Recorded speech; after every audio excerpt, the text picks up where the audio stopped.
வணக்கம் நேர்களே.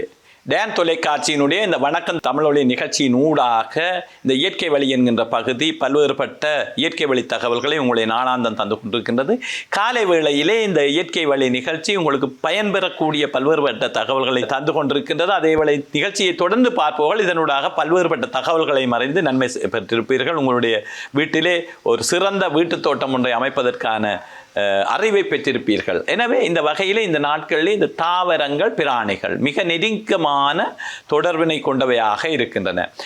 இந்த தாவரங்களுடைய பல்வேறுபட்ட தொழிற்பாடுகளுக்கும் பல்வேறுபட்ட இயப்பாக்கங்களுக்கும் இந்த பிராணிகள் நன்மை செய்கின்றன. அந்த வகையிலே உங்களுக்கு நான் கூறியிருந்தேன், இந்த மண்புழுக்கள் மண்ணினுடைய வளத்தை பெருக்குவதற்கும் காற்றூட்டத்தை ஏற்படுவதற்கும் எவ்வாறு நன்மை செய்கின்றன. அதே போல இந்த நுண்ணங்கை தொழிற்பாடு.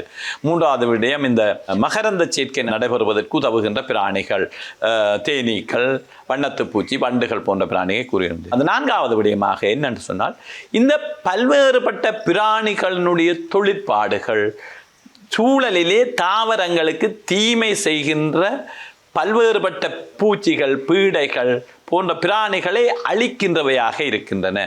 அந்த அழிக்கின்ற பிராணிகளை நாங்கள் இனங்கண்டு கொள்ள வேண்டும். இந்த ஊனுண்ணி பிராணிகள், கூடுதலாக இந்த தும்பி, உங்களுக்கு தெரியும் தும்பி என்பது ஒரு பூச்சி இனம், ஊனுண்ணி பூச்சி. இந்த ஊனுண்ணி பூச்சி ஆகிய தும்பி எங்களுடைய தாவர சூழலில் இருக்கின்ற போது அவை அந்த இதில் இருக்கின்ற, அதாவது தாவரங்களில் இருக்கின்ற பல்வேறுபட்ட பூச்சிகளையும் தீமை செய்கின்ற பல்வேறுபட்ட பிழைகளையும் உண்டு தங்களுடைய உணவாக அவற்றை உண்கின்ற போது அங்கே தாவர சூழலிலே ஒரு சிறந்த ஒரு, அதாவது நோய்களற்ற பீடைகளால் தாக்குகின்ற நிலைமை குறைவாக ஏற்படும். செண்பகம் உங்களுக்கு தெரியும் எவ்வளவுக்கு எவ்வளவு மண்புழு தாவரங்களுக்கு நன்மை செய்கின்றதோ அவ்வளவுக்கு அளவு நாங்கள், அதாவது தாவரங்களுக்கு நன்மை செய்கின்ற பிராணிகளிலே மண்புழுவை எவ்வாறு முதன்மைப்படுத்தினோமோ அவ்வளவுக்கு தாவரங்களுக்கு தீமை செய்கின்ற பிராணியாக இந்த நத்தை இருக்கின்றது. இந்த நத்தையை பிடித்துண்ணுகின்ற பிராணியாக செண்பகம் இருக்கின்றது.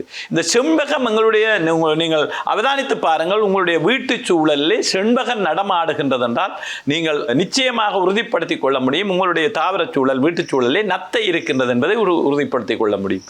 அந்த நத்தைகளை பிடித்துண்பதற்காகத்தான் இந்த செண்பகங்கள் உங்களுடைய வீட்டு சூழலுக்கு வருகின்றன. அப்ப இவ்வாறு பல பிராணிகள், அதே போல ஆந்தை என பல்வேறுபட்ட பிராணிகள் எங்களுடைய தாவரங்களுக்கு உள்ளே இருந்து தீமை செய்கின்ற பல்வேறுபட்ட புழுக்கள், பூச்சிகளை பிடித்துண்பவையாக இருக்கின்றன.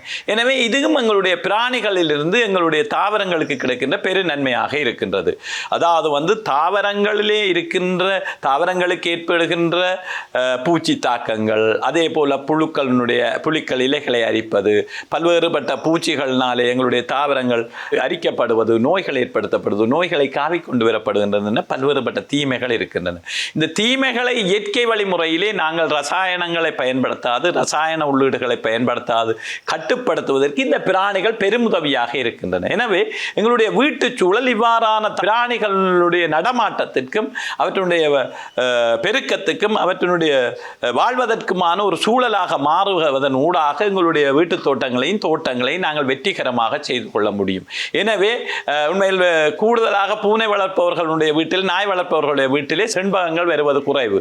ஏனென்றால் அவை செண்பகங்கள் எழுந்து ஈரமாக பறப்பதில்லை, நிலத்திலே கூடுதலாக நடந்து திரிந்துதான் இந்த நத்தை போன்ற பல்வேறுபட்ட பிராணிகளையும் அளிக்கின்றன. இந்த தீமை செய்கின்றதிலே நாங்கள் நத்தையை எவ்வளவுக்களவு எங்களுடைய தாவரங்களுடைய இலைகளையும் தளிர்களையும் அழித்து சேதப்படுத்துகின்றன. அதுவும் இரவோடு இரவாக, அதாவது கூடுதலாக நத்தைகள் இரவிலே தான் நடமாடுகின்றன. இரவோடு இரவாக எங்களுடைய தாவரங்களை அழித்து விடுகின்றன. நத்தைகள் எல்லாம் கூடுதலாக இருட்டிலே தான் தங்களுடைய உணவை தேடுவதற்காக எங்களுடைய தாவரங்களை நோக்கி வருகின்றன. பகல் வேளையிலே வெளிச்சம் இருக்கின்ற போது, வெப்பமாக சூழல் இருக்கின்ற போது அவையெல்லாம் ஒரு குளிர்ச்சியான இருளுள்ள சூழலுக்குள்ளே போய் ஒளிந்து கொள்கின்றன. இந்த ஒளிந்து கொள்கின்ற நத்தைகளை எல்லாம் இந்த செண்பகங்கள் தேடி தேடி பிடித்து அழிக்கின்றன. இவற்றை நீங்கள் அவதானமாக உங்களுடைய வீட்டிலே செண்பகங்கள் நடமாடுகின்ற போது நீங்கள் அவதானமாக அவற்றினுடைய நடவடிக்கைகளை பார்த்தீர்களானால் அவை இந்த வேலைகளை செய்து கொண்டிருக்கின்றன. எனவே இந்த தாவரங்களை வீட்டிலே வளர்ப்பவர்கள் இந்த பிராணிகளினுடைய செயற்பாட்டையும் சரியாக, அது ஒரு பொறிமுறையாக நடக்கின்றது, அவதானித்துக் கொள்வீர்களானால் உங்களுடைய வீட்டிலே ஒரு சிறந்த ஒரு இயற்கை சூழல், இயற்கையான தாவர சூழல், இயற்கையான ஒரு வீட்டு தோட்டம் இருப்பதற்கு நன்மையாக இருக்கும் என்று கூறி விடைபெறுகின்றேன். நன்றி, வணக்கம்.